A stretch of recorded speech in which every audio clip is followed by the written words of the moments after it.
The one-of-a-kind taste of Dr. Pepper and college football go way back, as long as people have been tailgating. They've been doing it with Dr. Pepper. Watching college football without a delicious Dr. Pepper is like watching the game at home without throwing a party, or even worse, throwing a party on game day without a Dr. Pepper. If college football's the quarterback, Dr. Pepper's its favorite wide receiver. That's right, the same Dr. Pepper you can pick up at Dollar General, take home, and watch your football team with.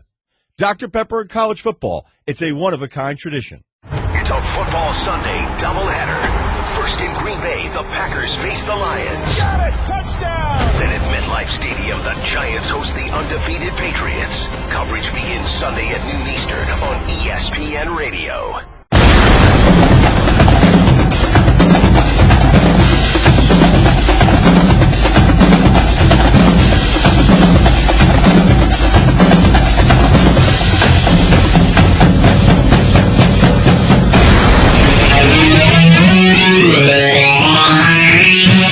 Passion, opinion, must-hear radio. This is the Paul Finebaum Show. And now, Paul Finebaum.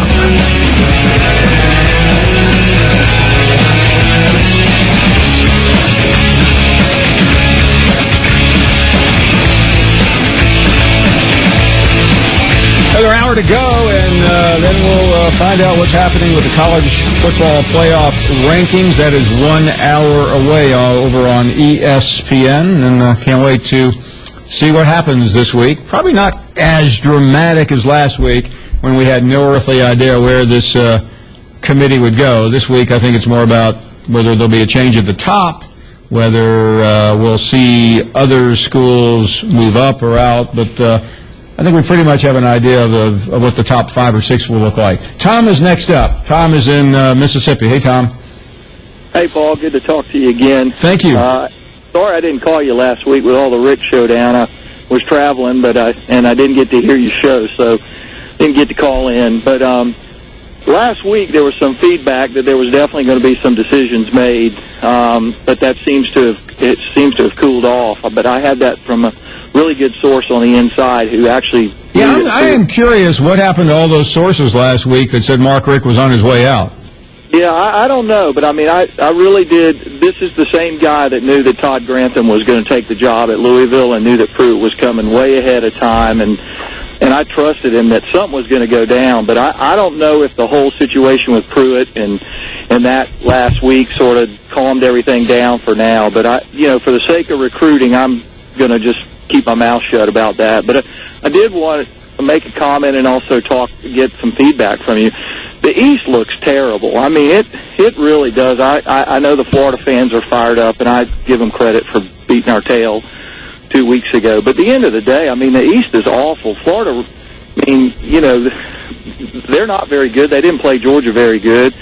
And if you look down below that, Georgia looks awful. Tennessee, actually, to me, is the best team in the East right now. But I don't know why Florida... I don't think there's any doubt about that. And Tennessee, I don't want to play the what-if game because you can do that a lot, but Tennessee's pretty close to an amazing year. They let it get away, but right now, I mean, I know they slipped up a little bit against South Carolina the other day, but they look like the best team in the East. Yeah, I was at the Mississippi State LSU game. As I told you, my son's a freshman there.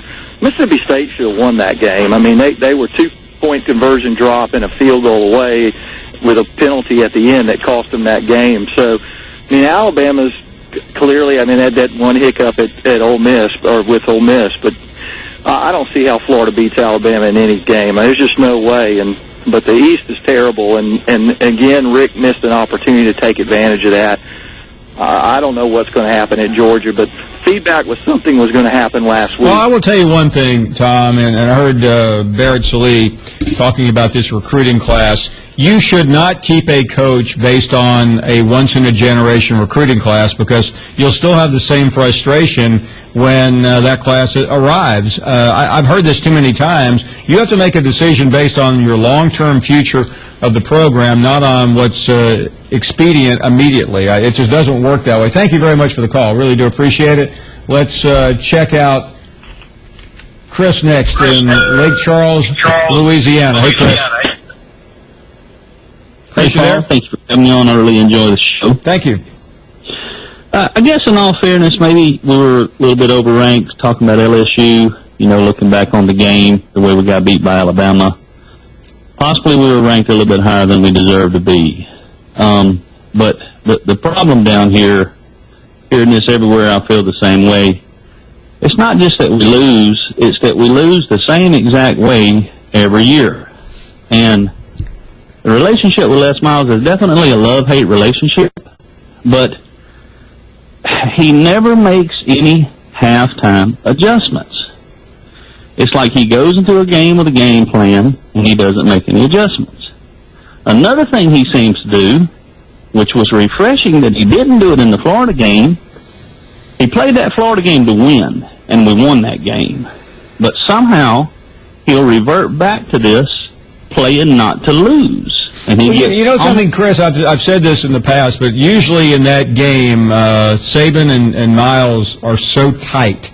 Saban wasn't tight this time, Miles was. Saban just said, you know what, I have the better team, I'm going to roll the dice. He even let Kiffin go up-tempo a lot, even after getting the lead, and it was the difference in the game, and Miles seemed like he went into a shell.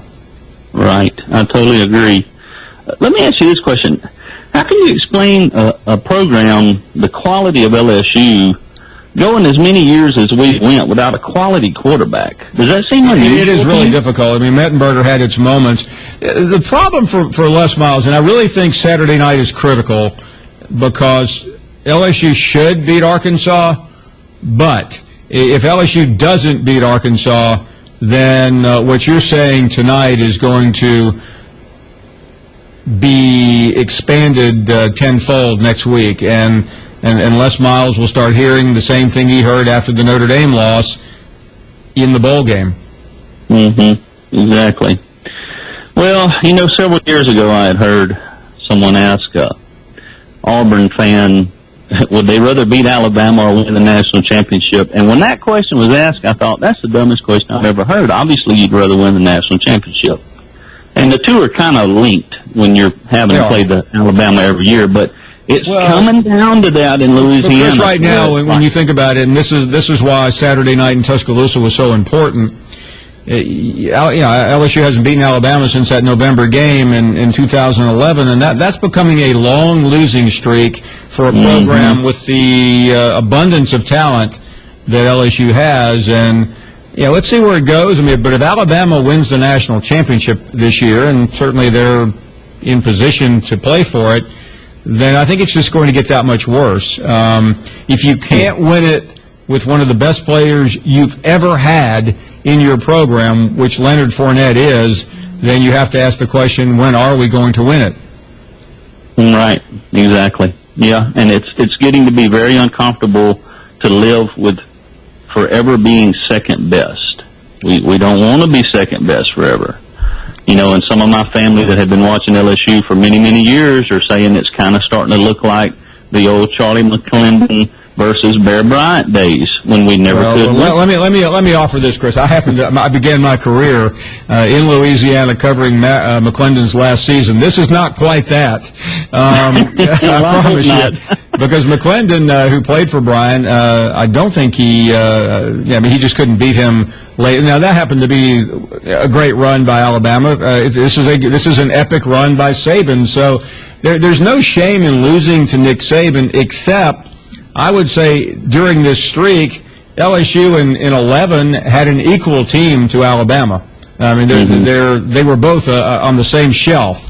In 12, maybe Alabama had a little better team, but the game was in Baton Rouge, and LSU was in a position to win. And I thought LSU, with an inferior team, still had a shot at Alabama last year and should have won the game. It's frustrating. I certainly understand that, but it's not going away, at least until something changes. DJ is in Baton Rouge, and you are next up. Hey, DJ. What's going on, Paul? Hey there. What's going on? I'm just calling to see why everybody giving Florida so much slack, and all we did was beat 8 of the 9 teams on our schedule. I think that's a fair, DJ, it's a fair question, but I think Saturday really upset people just the way Florida played. Listen, I don't think, and maybe I'm part of it, perhaps we've been a little too negative. Florida has been the surprise team in the SEC, so we have to factor that in. I think some people just sense, now that Florida is on this national stage, can they stay there? And I think the conventional wisdom is they will not be able to stay there this year, which, by the way, doesn't matter, considering that Florida was picked to, finish 4th or 5th in the SEC East. In the SEC East. So, yeah, I mean, it's a fair question. I get it. And I think we can beat Bama in the SEC title, honestly. Okay, well, good. I don't, but that's right now. And, yeah. We have 3 weeks to go before that game will be played, and you have to. I'm not going to overwhelm you with cliches, but Florida needs to worry about South Carolina and Florida State before they worry about Bama. That's just my opinion, and Alabama needs to worry about Mississippi State, or they won't get to Atlanta. Buster is in Georgia, and you are next up. Yeah, what's going on, Paul? Hey, Buster. I'm doing pretty good. Hey, I just wanted to know. I'm a Georgia. I'm from Georgia, and I'm a diehard Florida fan. Okay. And really, you've been making me mad because you have not given Florida credit none this year. None this year.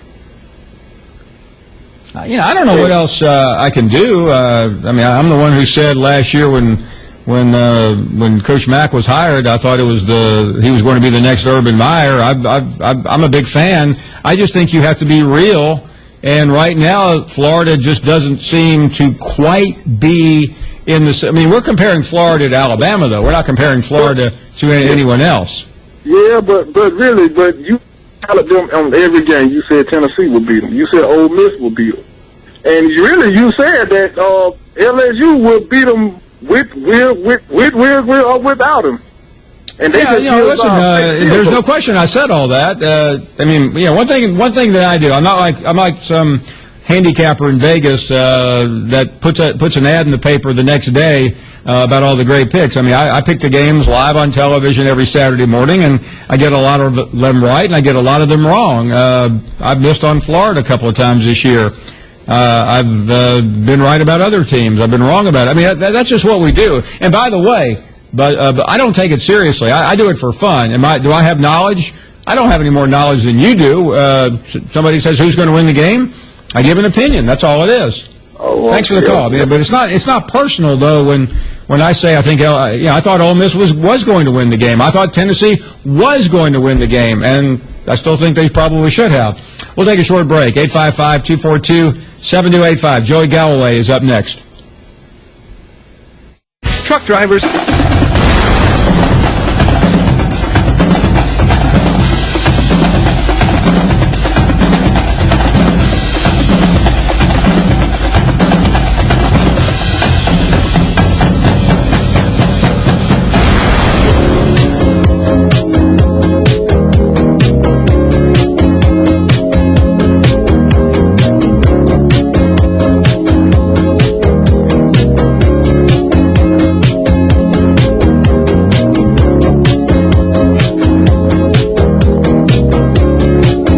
Welcome back to the program. We're getting pretty close to the second college football playoff committee ranking. We'll find out at the top of the next hour. We'll get some reaction here in a moment with Joey Galloway. Don't forget Joe Tessitore coming up shortly. He will give us the latest on the Heismanology, and it has changed. Leonard Fournette was overwhelming last week. Joey's on a troublesome cell, so we won't keep him long. He has a show to get ready for. Joey, thanks as always for the time. You and Cannell aren't out shopping right now for the big program tonight? No, we are in studio, locked and loaded, ready to go. But believe me, that show is less as important as talking to you on the phone. So that's why I'm out here. Thank you, Joey. We deeply appreciate it. And I know every fan in the SEC appreciates it because you've been so kind. So first of all, your top four. My top four are Ohio State at number 1, Clemson number 2, Alabama number 3, and Baylor at number 4. Ooh, some love for Baylor. Yeah, I'm still okay with Baylor. Now I have concerns, but right now I'm okay with Baylor being there because they have games coming up. They have to play Oklahoma this weekend, They still have Oklahoma State. They still have TCU. So we'll find out what Baylor is. Yeah, I was on earlier today with Danny, and he had Alabama 4. He just he's not quite buying the love. You know, he's penalizing them for losing a game. What about you? I have Alabama 3 because I believe Clemson and Ohio State would beat Alabama head-to-head right now. They look very good. The loss is still on their record. I think that matters at this time before everybody finishes off their resumes. The loss still matters to me. But basically, when I rank my teams, I look at if these teams were to play each other, I would pick Clemson. I'd pick Ohio State to beat Alabama, and that's why they're number 3 for me. Not to sound like a prosecuting attorney, but just in case any Alabama fans didn't hear you clearly, Joey, you're saying Clemson would beat Alabama and Ohio State would beat Alabama. And the same exact team, the Ohio State Buckeyes, with the same exact players, would beat Alabama again. Yes, you heard me clearly. Okay. And I know you got your fans out there. They're probably lighting up the Twitter as we speak. But yes, that is Joey, what I'm saying. Before we tweet that out and have a million people respond to you, we just want to make sure we have it right. You know us. We're journalists here. Hey, I appreciate that. Now, it doesn't matter what you actually say or what I actually say. They're going to twist it the way they want to twist it anyhow and then tweet it back at me, which is fine. But we got a lot of football left to be played. We're still in that situation where if these teams went out, we might just see the rematch of Ohio State-Alabama. I just had a tweet from an Alabama fan who said, Joey, hang up on that clown. Was she telling me to hang up on you? Or? No, I think she was telling me to hang up on you. She's now You never really know what they mean, Paul. You never know which person they're calling a clown in these situations. No, well, when it comes to me, it's usually it's debatable. Well, anyway, I know you have a show to do. We won't keep you because there's so much to prepare for when you're going to be seen by millions of people. I appreciate that. I got to go in here and calm Danny down. He had to put Sam in the top 4, and it was tough. So I got to go in here and see how he's doing. Thank you, Joey. We'll see you later. All right, Paul. You got it.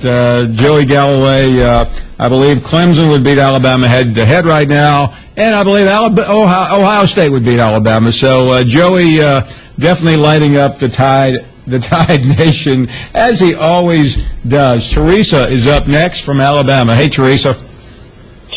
Hey, Paul. Hey How there. you doing? I am doing great. Listen, this is my first time calling in, and I just wanted to say how much I enjoy your show. Thank you very, very much. And I really enjoy the information that you give us, but the colorful colors that I would have to say. that is my favorite part of the show. Yeah. Also, I just wanted to comment on something that the girl from Mississippi, I think her name was Teresa as well, and she was talking about Gary and Vern. And, you know, I used to feel the same way when I would watch them broadcast one of our games. But, you know, I mean, the truth about it is we're Alabama fans, or I'm an Alabama fan, and I don't care who's calling the game. If we're behind or it's a close game, everything drives me crazy. And they could be, you know, perfectly correct in their analysis, and we would still critique it. That's just the bottom line. Let me offer this, Teresa. And I've run into a million fans who always say they want to listen to their broadcaster. We all hear things differently, and my job isn't to defend other broadcasters. I know both. I know Gary and Vern, and I think they both call it the same way they've always called it. I don't think they really care who wins or loses, but fans hear things a certain way, just like fans hear me a certain way. Exactly. I feel the same way. I had to step back and look at, you know, because I really felt the same way she did for a long time. But when I really started thinking about it, I realized they're just doing their job, and they're really great announcers. I get this rap all the time about being pro Alabama. I lived in Alabama for 30 years. Some of it comes from that. But we had an Alabama fan calling earlier, lambasting me for hating on Nick Saban. Oh, so yeah. It goes both ways, and I shrug it off. I shrug my shoulders when I hear it. Thank you so much for the call. Joey Galloway definitely getting some people stirred up tonight. Jim is up next. Jim? Paul, that's, I'm not going to waste time tweeting about a moron like this. I mean, really, that guy's a complete buffoon moron. I sincerely mean that. I don't care how much. He played a little football, so did I. That guy knows nothing, but he's only a biased, bogus, the Ohio State former player. Didn't play that well, in my opinion. Damn sure doesn't know anything about football in regard to Alabama losing to Clemson or Ohio State. I think you would agree right now, as of Saturday night, that Alabama would stomp Clemson and not easily, but would stop and beat Ohio State. Well, I saw something the other day. Right now in Vegas, I think before the season, Ohio State was a 7 to 10 point favorite over Alabama. Right now, that game would be even. Alabama would be favored over Clemson. I bet Danny Sheridan would put it in favor of Alabama. I wish he'd call it. Alabama would definitely be favored over Clemson, and I think we haven't seen Ohio State play Michigan State and Michigan, so I think there's a reasonable chance that the way Ohio State has played, it would be at worst to pick them. But again, he went to Ohio State. He's entitled to his opinion. I happen to think Joey is. That's not his opinion. That's just he's like a hired hack, Paul. You know that. Damn guy is It's nothing but a bogus phony. Only choosing Ohio State because that's his people. They pay him to do what he does. He's just, and that's what's wrong. I want to say one more thing. That's the only thing I really have against your show lately is guest hacks like that fool. Well, let me ask you, Jim, what type of guest would you like to see and hear on this show? Well, I mean, I would like somebody. Well, somebody that's at least objective. Not biased. I'm not biased. I'm telling you, have you heard me say that? But I know for a fact, as of now, Alabama would stomp anybody in the nation right now. I really believe that. And I'm not. And I told you, who has been more critical than I have? You have. You've been tough. I buy that. I mean, you and I both ran off about 4 Alabama coaches. Actually, I think more than that. Well, we know we ran off Mike Shula. We know we ran off Mark Gottfried. And I can continue. I like Dubose, but we kind of ran him off too, I guess. Yeah, we ran him off. But seriously, I mean, that moron, he just makes you look bad, and he can't make himself look any worse. How he's gotten hired by ESPN. Well, you know who the top guy at ESPN college football is, don't you? No, who? Lee Fitting. Well, Lee and I are going to get you. He's already got me lined up. I'm not you. We can't reveal that. Did you hear him Friday when he said he was pretty? He had tried to get you to be the guest picker in Tuscaloosa, but well, it's going to be a golden day when nobody will be expecting it. That's the way it wants to work. But it won't be some gooberhead moron like Joey Galloway. I mean, that guy. He's ludicrous. That's all you can say. The guy's ludicrous. Thanks, Paul. Thank you, Jim. Great call. No, it really was. Laying some serious smackdown on Joey Galloway. We'll be back with much more, including Joe Tessitore, after this. Mom, I can't...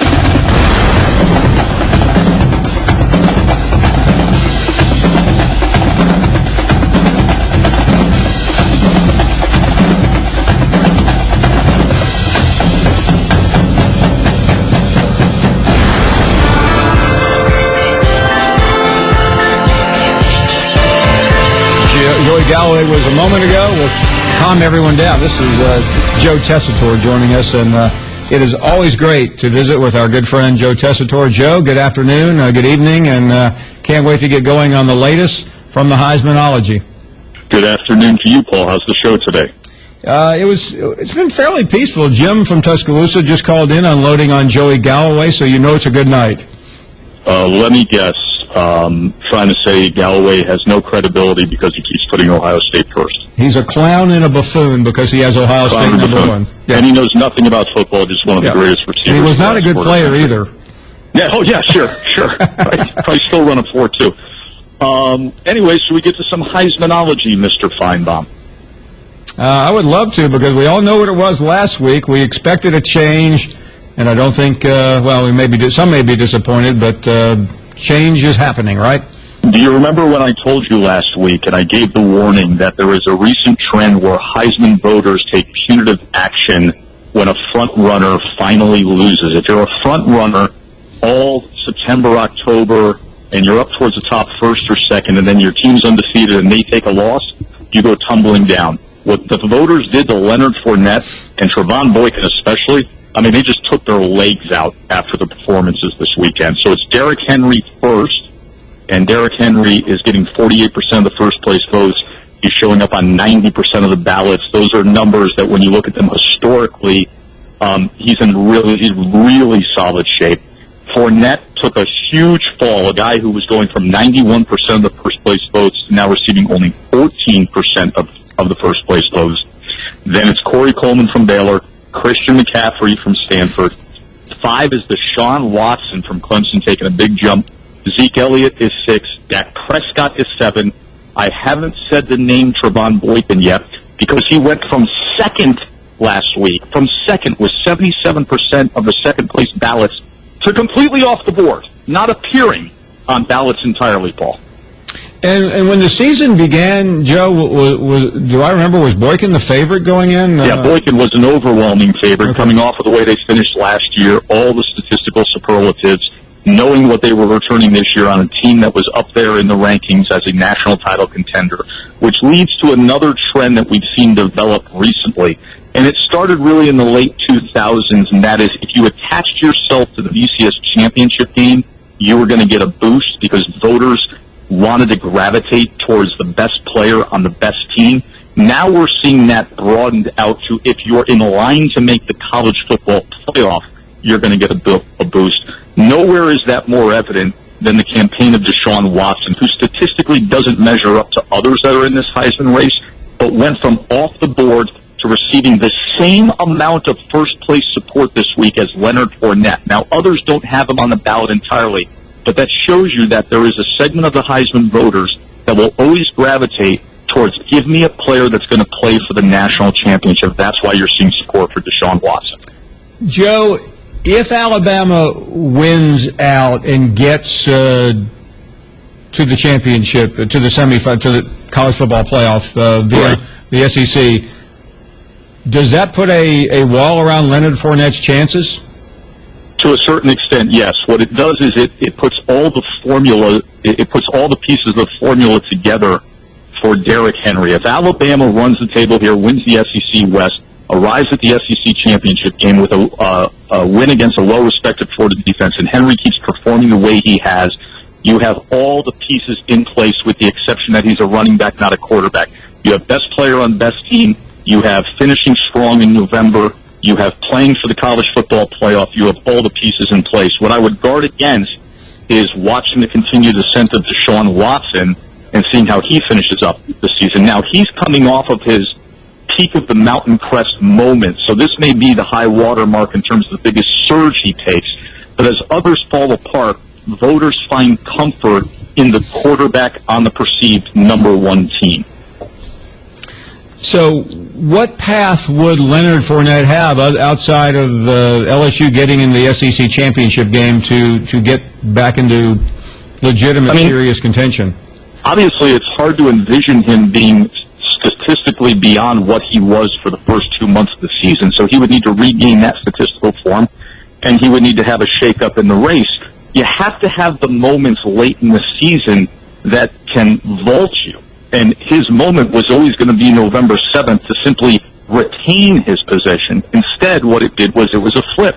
Henry goes for the 200 yards. Henry's the one who seems unstoppable. Alabama takes over the position of the big bad SEC team in line to play for it all. And we had a total change. By the way, Paul, we had 6 different players receive first place votes this week. That is an enormous amount of players across the board in terms of widespread voting this deep into the season. We usually don't see that. We've had races in recent Heisman history where we've had guys come off the board from deep, left field, Mark Ingram, RG3, Johnny Manziel. But we usually don't see 6 players receiving first place support in November. looking ahead, and Clemson has had its 2 big games, and we'll have an ACC championship game, which will be seen, but it won't be probably the dominant game of that day. Certainly, Stanford will be in a huge game. I mean, if you not that anybody can be a soothsayer, but you know this stuff better than anyone. What does it look like in terms of in horse racing jargon? I mean, who could possibly come from the back or the second, third, or fourth? Yeah, who's going to close into it here? You know, it's Henry. We've reached the top of the stretch, and Henry has a good lead right now. Fournette was quick out of the gate and had a really big lead. And now coming down the stretch, you do have Deshaun Watson gaining a bit of ground on the outside, but he's not going to have a lot to close into here. Christian McCaffrey's going to need the Stanford win over Notre Dame. Corey Coleman and Baylor are going to need to go undefeated and win the Big 12. Corey Coleman, you know, is picking up some of the comfort of people selecting Amari Cooper last year and, you know, attaching some of the same things to him. But Baylor has to stay unbeaten.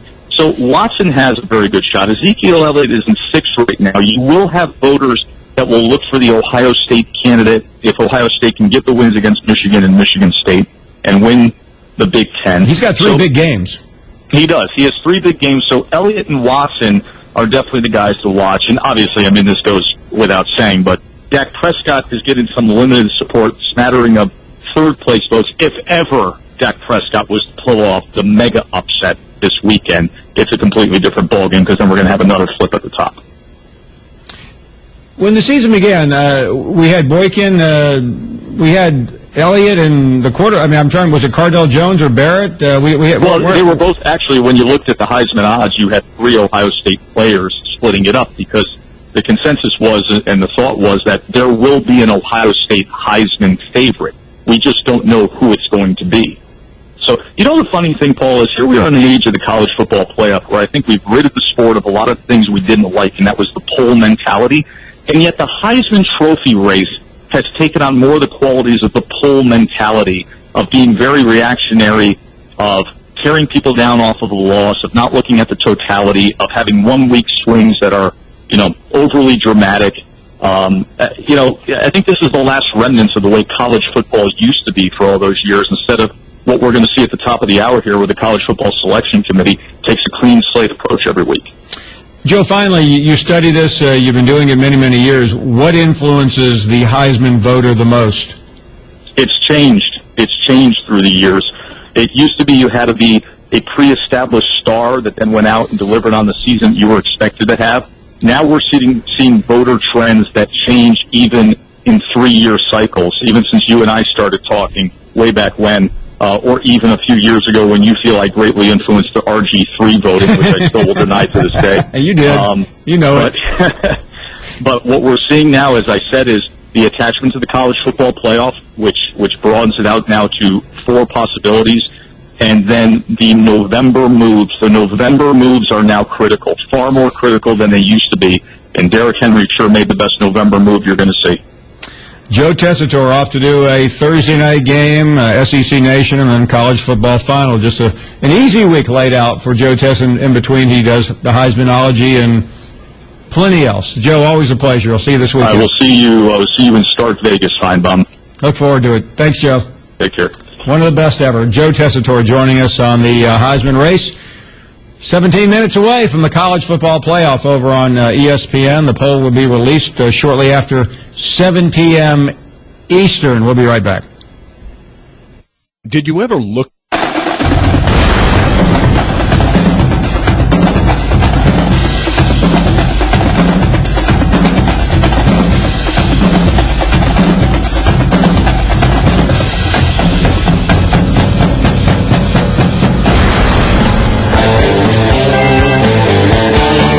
Welcome you back to the Dr. Pepper one-of-a-kind take, obviously brought to you by Dr. Pepper. Proud to have them part of our show, and it's all about the college football playoff. And we've been projecting, and everyone does this, and yeah, I'm right there with the rest of them, and we all know about it as much as the next person. I happened to get it right last week. I'm sure I'll get it wrong this week, and in the end, it doesn't make a bit of difference. Can't wait to see it, though. That's become Tuesday night, must-see television. Let's check out Gary next in Alabama. Hey, Gary, good afternoon. Hey, Paul, how you doing? I am well, thanks. My comment, Paul, is that Joey Galloway made a statement how Ohio State was the same team that Alabama played last year. And my comment to that is they may be the same team that Alabama played, but Alabama's not the same team that Ohio State played. No, and I think it really depends on, you're trying to hit a moving target. The team we saw last weekend in Tuscaloosa was by far the best team in the country.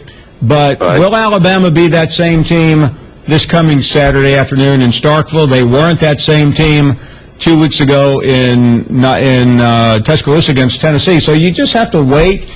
I think the committee may not put Alabama as high as I think they should, because they're giving Alabama time to move up the food chain.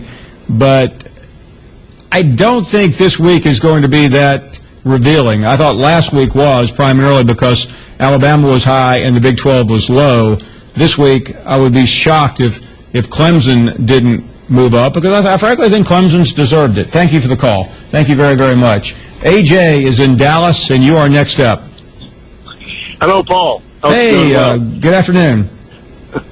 Yeah, I had to I get a kick out of the folks who get so worked up over Gary Danielson and Joey Galloway. I mean, if they ruined my life that much, all I can say is they must not have a whole lot to worry about. But what I really wanted to comment on was to tell the Florida fans to enjoy this and calm down about the lack of respect. No one saw this coming.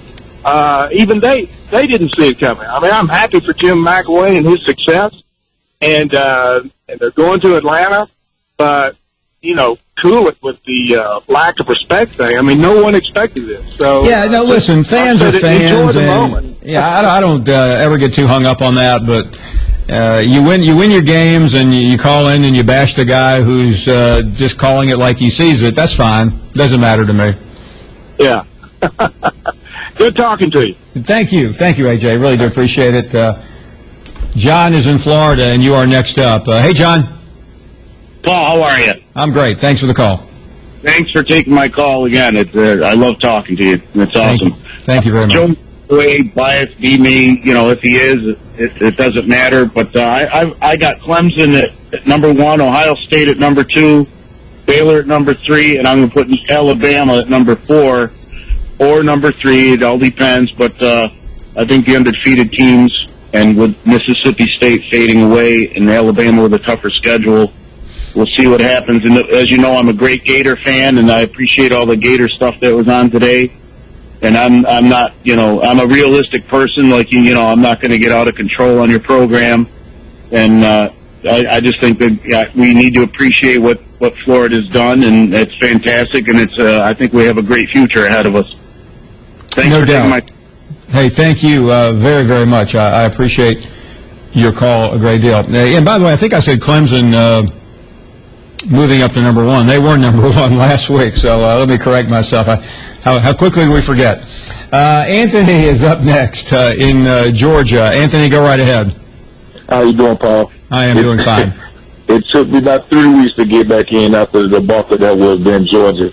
I know it's playoff talk and stuff now, and I want to say something before I say what I called in to say. I know Joey Galloway is a great college football player and stuff, but I think a couple of years ago when Florida State was defending national champions, they was bumbling along and people still had them at number 1. I think he was one of the ones that said they really shouldn't be in the top 4 based on what they did last year. But now that it applies to Ohio State this year, I don't think he sees it the same way. What you think? Yeah, no, I agree with you on that. I mean, what else can you do?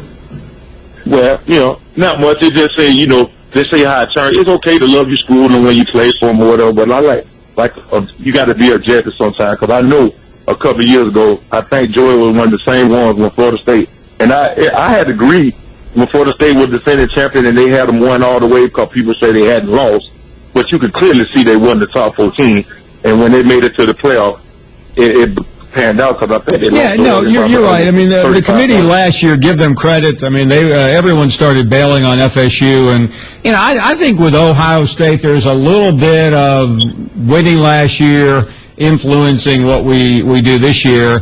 I don't think it should. Yeah, I mean, it is a hard thing to figure out with games left, and you try to avoid all the usual cliches. But I mean, this committee, they get together every week. They had to have a starting point. I think that's always the most difficult one to do, and that's what they did. Well, anyway, that's coming up next on ESPN, obviously, and we'll see what they have to say. The lineup for the show is the poll comes out. Jeff Long will answer questions.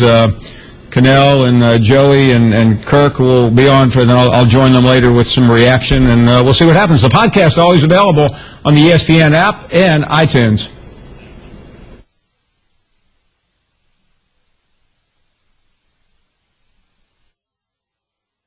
Have you heard? Geico presents Strange Savings Stories. Astronomers detected an interstellar transmission. It stated, Geico, 15 minutes could save you 15% or more. The implications were staggering. Was the cosmos telling us we could all save hundreds on car insurance with Geico? Or did their radar merely pick up a signal from the nearby Rufus and Clyde's morning show? We may never know. Geico. 15 minutes could save you 15% or more on car insurance. And now, for Geico's edition of Stuff Found in Your Car, we go inside your side door pocket. Hello, yes, the crumpled receipt with gum in it. From your anniversary dinner, you sprang for expensive wine, your server was Beth. That dinner was a couple $100. Money you could get back if you switched to Geico and saved hundreds of dollars on your car insurance. I bet you'd save that receipt. Frame it even. But really, where did I go wrong? Was it the corkage fee? Geico. 15 minutes could save you 15% or more on car insurance. Visit geico.com today. Dollar General is where you can find incredible savings on Dr. Pepper products, like 12-pack cans or 2-liter bottles. Come into your local Dollar General and save today. Make smart plays for game day with Dr. Pepper at Dollar General, where you can save time, save money, every day. It's a football Sunday doubleheader. First in Green Bay, the Packers face the Lions. Got it! Touchdown! Then at MetLife Stadium, the Giants host the undefeated Patriots. Coverage begins Sunday at noon Eastern on ESPN Radio.